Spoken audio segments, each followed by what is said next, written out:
소백산맥의 남쪽 기슭과 낙동강 상류에 위치해 산 빛깔은 곱고 물은 막디 맑은 고장.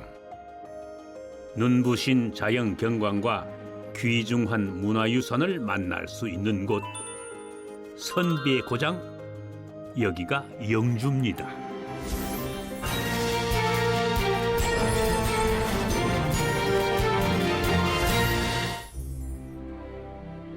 사계절 아름다운 영주에도 새로운 한 해가 밝았습니다.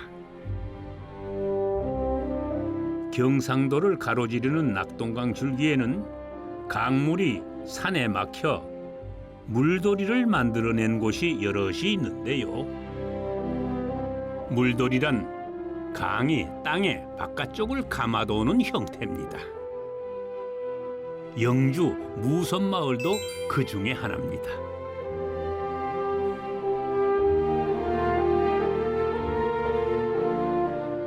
물 위에 떠 있는 섬이라 해서 무선마을이라 불리는 이 마을의 주변은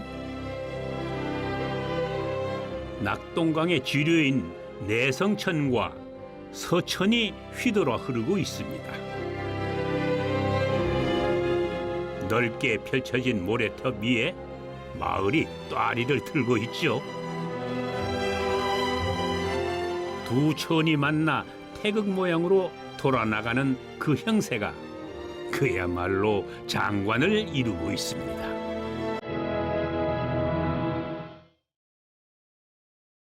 40여 채 고택이 옛 모습 그대로 남아있는 무선마을.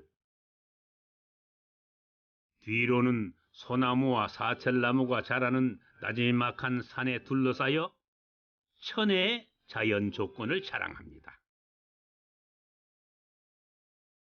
이곳은 1666년부터 이어져 온 반남 박씨와 선성 김씨의 집성촌입니다.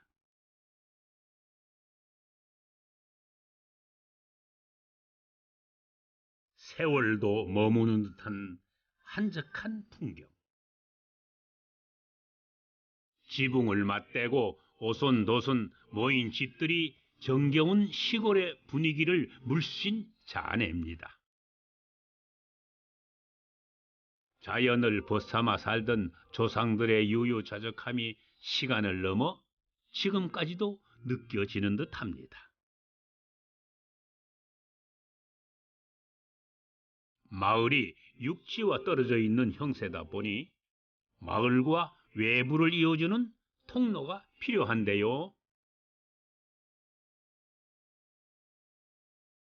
내성천 위로 고즈넉하게 솟은 이 외나무 다리는 30년 전까지만 해도 마을에서 바깥으로 나가던 유일한 통로였습니다.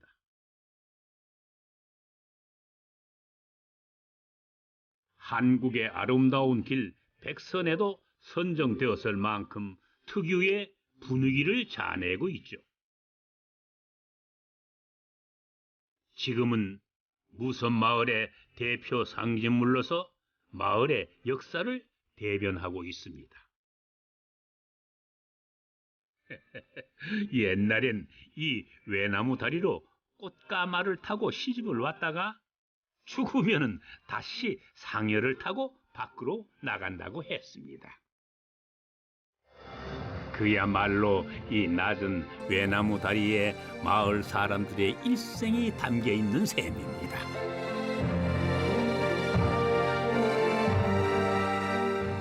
외나무 다리를 통해 세상과 소통해온 무선마을.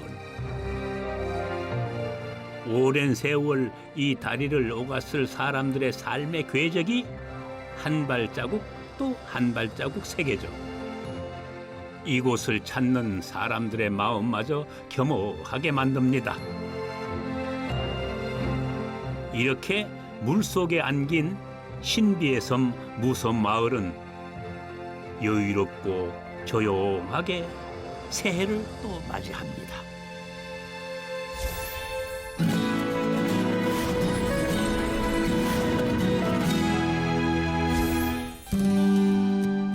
오랜 세월 역사와 문화가 이어져 온 영주. 이곳에서 반세기 동안 오롯이 한 길을 걸어온 장인을 만났습니다. 대장간에 쇳덩이가 모양을 갖추기 위해서는 가장 먼저 불을 지펴야 하는데요. 누구나 가슴 속에 이런 불씨 하나쯤은 있을 겁니다. 혹여 잊고 살았다면은 새해를 맞이해 다시 한번 피워보시면 어떨까요? 대장장이는 뭐 시작할 때부터 쇠를 달구는 직업이니까 무엇을 하든지 불을 피워야만이 꼭 같이 가는 인생이죠. 불하고는. 가마 속에서 뜨거운 불길이 타오릅니다. 여러 번의 당금질과 수천 번의 두드림 속에서 비로소 쇠는 농기구로 재탄생하게 됩니다. 쇠가 식기 전에 빠르게 작업을 해야 하기 때문에 잠시도 쉴 틈 없는 고된 일입니다. 뜨거운 불 앞에서 인고의 시간을 버텨야만 했죠. 우리의 전통 농기구, 이 한 자루의 호미에 장인의 정신을 고스란히 담았습니다. 그 정성 덕분일까요? 그가 만든 호미는 세계 최대 온라인 쇼핑몰에서 극찬을 받으며 불티나게 팔려나가고 있는데요. 미국, 유럽 등지의 원예사들에게 특별히 사랑을 받으며 한국의 호미는 그야말로 혁명을 일으키고 있습니다.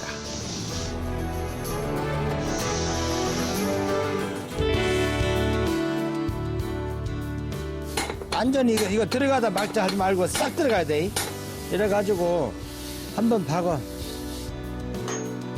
하지만은 요즘처럼 대부분이 기계화된 시대에 대장장이의 명맥은 끊겨가는 실정인데요.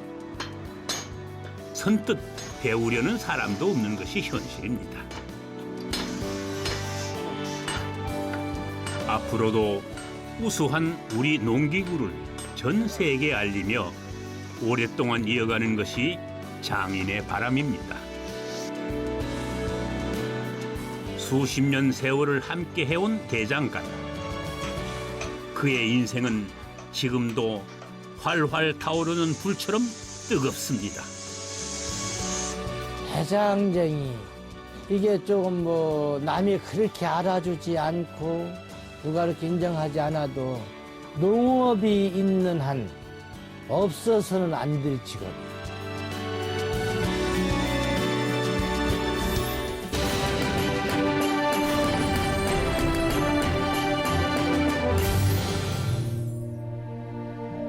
시원하게 뻗은 소백산 줄기. 그 아래에서 우리나라 사립교육기관의 첫 발자취를 찾아볼 수 있습니다. 바로 우리나라 최초의 서원, 소수서원입니다. 소백산 비로봉으로부터 흘러내리는 맑은 죽계천가에 자리한 소수서원은 1543년 풍기 군수 주세봉이 세운 사학기관입니다. 건립 당시엔 백운동 서원이라 불렸던 이곳은 우리나라 최초로 임금이 이름을 지어 내리면서 사액서원이 되었는데요. 유네스코 세계문화유산에 등재된 한국의 서원 9곳 중 하나입니다. 학문을 닫고 배우던 공간인 강학당 내부에는 명종이 내린 편액 현판이 남아 있습니다. 조선시대 무수한 인재들이 이곳을 거쳐갔는데요. 조선 후기 서원 철폐 때에도 살아남은 유서 깊은 서원입니다. 이렇게 자연을 닮은 청렴한 선비 정신은 지금도 영주에서 이어지고 있습니다. 태백산맥과 소백산맥이 만나는 지점. 동황산 기슭의 유네스코 세계 문화유산에 등재된 신비의 천년 고찰 부석사가 있습니다. 부석사는 서기 676년 통일 신라 때 의상대사가 창건한 사찰인데요.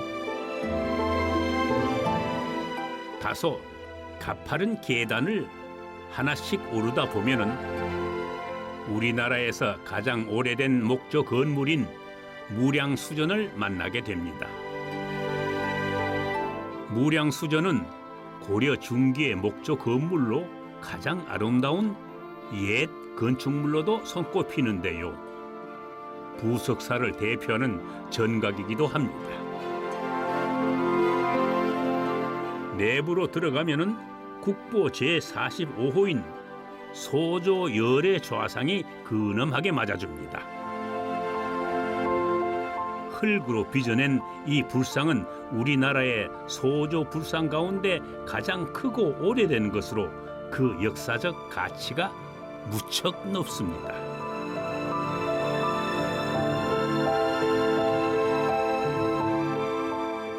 부석사 무량수전 하면은 배흘림 기둥을 빼어놓을 수가 없는데요. 위와 아래보다 가운데가 통통해 안정감을 주는 아름다운 기둥입니다.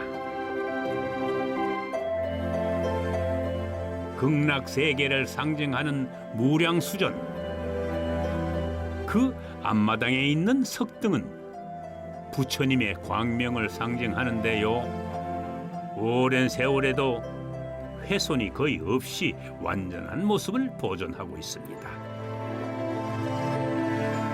무량수전 옆에 있는 이 3층 석탑은 전형적인 신라 시대의 탑인데요. 특이하게도 사찰 앞마당이 아닌 산 중턱에 자리 잡고 있습니다. 소백산의 풍경과 부석사의 전경에 가슴이 확 트이는 듯합니다. 어쩌면 극락은 우리 마음속에 있는 것인지도 모르겠습니다. 그래요. 산줄기와 강줄기가 조화롭게 얽히고 아름다운 자연 속에 역사와 문화를 간직한 곳 영주. 세월과 함께 지펴온 장인의 불길처럼 뜨거운 마음으로 살아가고 싶어지는 곳입니다.